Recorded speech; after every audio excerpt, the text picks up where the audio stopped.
ব্রাজিলকে হারিয়ে বিশ্বকাপ জয়। অনূর্ধ্ব-12 গোথিয়া কাপে চ্যাম্পিয়ন ভারতের মিনার্ভা একাডেমি।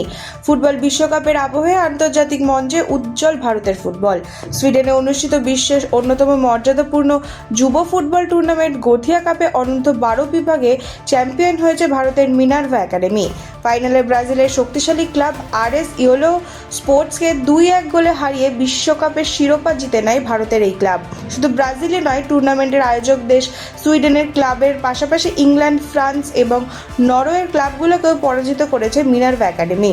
রঞ্জিত বাজাজের পরিচালিত মিনার্ভা একাডেমির এটি টানা তৃতীয় গোথিয়া কাপ শিরোপা।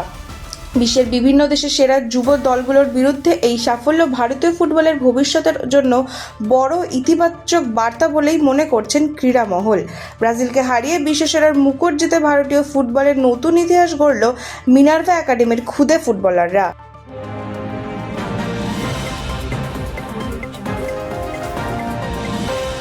করোনা সংক্রমণে উদ্বেগ, জ্বর, শ্বাসকষ্ট নিয়ে পিয়ারলেস হাসপাতালে ভর্তি 10 বছরের বালক।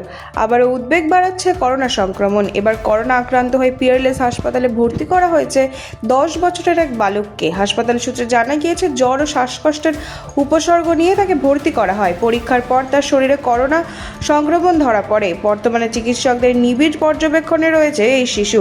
তার শারীরিক অবস্থার উপর কড়া নজর রাখা হচ্ছে এবং প্রয়োজনীয় চিকিৎসা চলছে। এই ঘটনায় ফের উদ্বেগ বাড়ছে সাধারণ মানুষের মনে।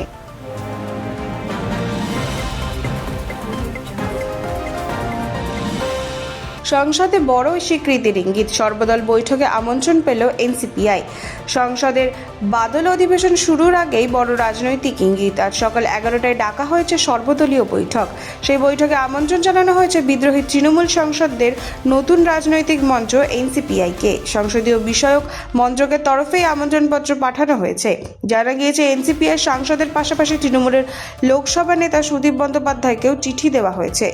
রাজনৈতিক মহলের মতেই আমন্ত্রণ সংসদে এনসিপিআই স্বীকৃতি পাওয়ার সম্ভাবনাকে আরও জোরালো করেছে। এখন নজর বাদল অধিবেশনে এনসিপিআইয়ের ভূমিকা ও কেন্দ্রের পরবর্তী পদক্ষেপের দিকে।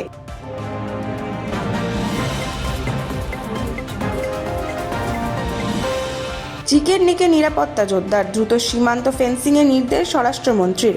দেশের সীমান্ত সুরক্ষায় আরও কড়া পদক্ষেপের বার্তা দিলেন কেন্দ্রীয় স্বরাষ্ট্রমন্ত্রী। সীমান্তে ফেন্সিংয়ের কাজ দ্রুত শেষ করার নির্দেশ দেওয়া হয়েছে সংশ্লিষ্ট সংস্থাগুলিকে। বিশেষ নজরে রয়েছে দেশের কৌশলগত অত্যন্ত গুরুত্বপূর্ণ চিকেন নেক করিডর। এই এলাকার নিরাপত্তায় পরিকাঠামো আরও শক্তিশালী করতে অতিরিক্ত জমির দাবি জানিয়েছে এসএসবি ও আইটিবিপি। সীমান্তে নজরদারি, অনুপ্রবেশ রোধ এবং দ্রুত মোতায়েন নিশ্চিত করতে এই উদ্যোগ বলে সূত্রের খবর। কেন্দ্রের এই পদক্ষেপ উত্তর পূর্ব ভারতের নিরাপত্তা আরও মজবুত হবে বলেই মনে করা হচ্ছে।